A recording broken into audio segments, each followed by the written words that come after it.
నెల్లూరు నగరంలో ఘనంగా వనమహోత్సవం కార్యక్రమాన్ని నిర్వహించారు. ఈ కార్యక్రమానికి మంత్రి నారాయణతో పాటు ఎమ్మెల్యేలు సోమిరెడ్డి, కోటంరెడ్డి, కాకర్ల హాజరయ్యారు.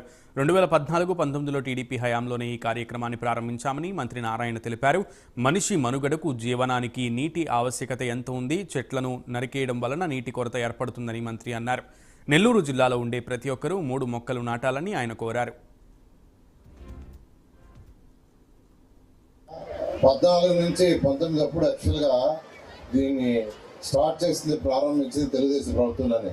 అయితే అప్పటికిప్పటికి కొంత డెవలప్ చేశారు. అయితే ఇంకా డెవలప్ చేయాల్సింది చాలా ఉంది.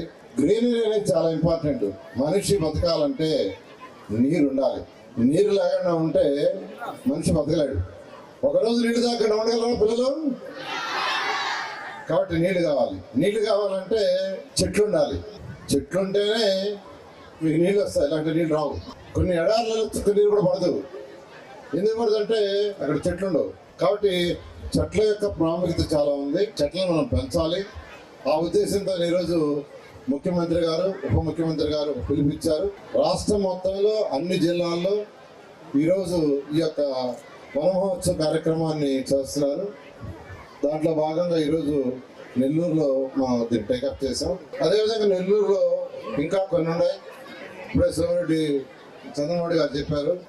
వాటిని కూడా డిస్కస్ చేసి ఏం చేయాలో చేస్తూ ఖచ్చితంగా ఈ 5 సంవత్సరాల్లో ఈ 6 పార్కుల్ని బ్రహ్మాండమైన పార్కులుగా డెవలప్ చేస్తూ కనీసం ఒక పార్క్ అయినా మన రాష్ట్రంలో ఉండే పార్కులు, నెల్లూరులో ఉండే పార్కు నెంబర్ 1గా చేస్తానని మీ అందరికి హామీ ఇస్తూ డాక్టర్ చేయాలంట చేస్తానని మీ అందరికి తెలియజేస్తూ మీ అందరి దగ్గర సెలవు తీసుకున్నాను. Thank you.